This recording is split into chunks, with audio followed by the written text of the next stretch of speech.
In this lesson, we're going to be learning about some advanced features of rosters in the Designer tool. Specifically, we'll be learning about question text piping and how to do linked rosters. Let's start today with question text piping. Piping basically means to take the name of the roster row and insert it dynamically into our question text. So take, for example, a household roster where we want to ask how old is each person. Rather than having our question text read, how old is this person, we can use piping to say, how old is Jane? And then in the next iteration, how old is Steve? Let's take a look at how to set up question text piping in the Designer tool.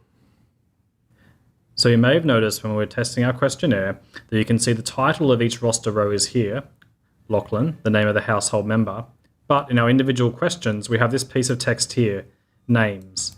This is what we copy and pasted directly from our Excel questionnaire. So what we can do is use question text piping to make Lachlan appear here. This will be much nicer for our interviewers and less chance of them getting confused. So back into Designer, what I'm going to do is in the question text part, replace this name with ampersand roster title. You can see it turns green, which means it's a recognized command for Survey Solutions, and press save.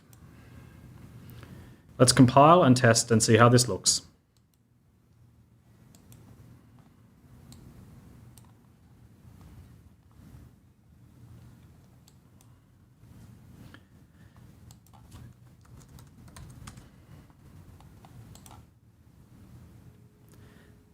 Great, now at B3, we can say what is Lachlan's relationship to the household head.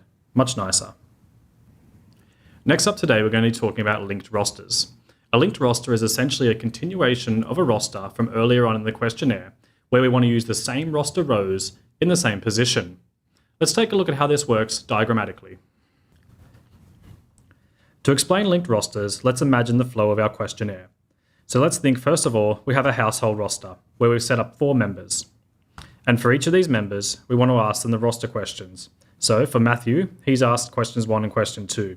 Question 1 and question 2 are then asked about Jane, Billy, and Mary. After this section of the household roster, we're going to go back to some non-rostered questions. These are questions relating to the household at large. And then further down on the questionnaire, we want to go back to the household roster and ask a few more questions about Matthew, Jane, Billy, and Mary. What we'll need to do is link our roster setup from the original side of the roster to our roster questions later on. This will ensure that the roster row names stay the same. We'll still have Matthew, Jane, Billy, and Mary as the rows in our roster, and they'll be in the same order. In our example questionnaire, we have this sort of problem, because as you remember, we set up Module B, which is a household roster, and we have questions about each household member. Then we jump across to Module C. All of these questions here, C1 through to C9b, are unrostered. They're asked about the household in general.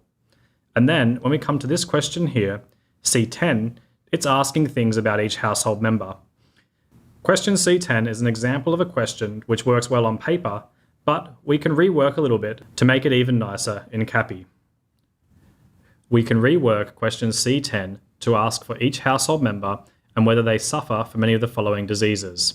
This will capture the same information, just in a more efficient way. In Module C, I've set up all of my non-rostered questions, C1 through to C9b, and after this, I'm going to add in a new roster. Now my roster source is going to be a list question, and we're going to link it back to our original household member listing, BO1. I'll call it roster ID C, and the name will be the disease roster.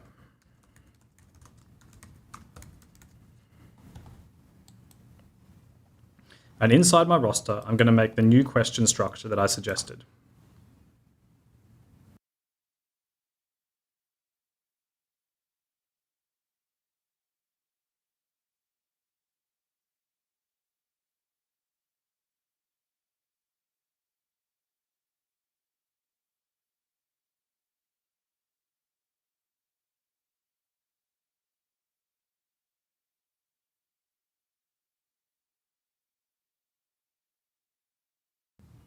So I've set up question C10 to capture a few of these diseases and also using the roster title piping.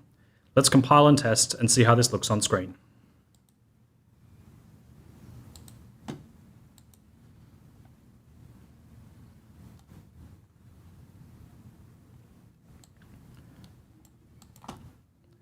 So let's first of all set up a couple of members in the household.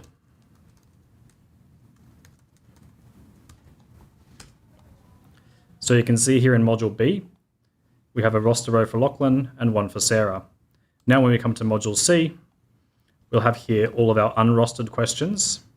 And as we scroll down to the bottom, we'll see the disease roster is here, set up for Lachlan and Sarah, the same names in the same places, so we've linked our two rosters together successfully. That's all for this lesson. I hope you enjoyed learning about linked rosters and question text piping. Join us next time and we're going to be looking at sub-rosters.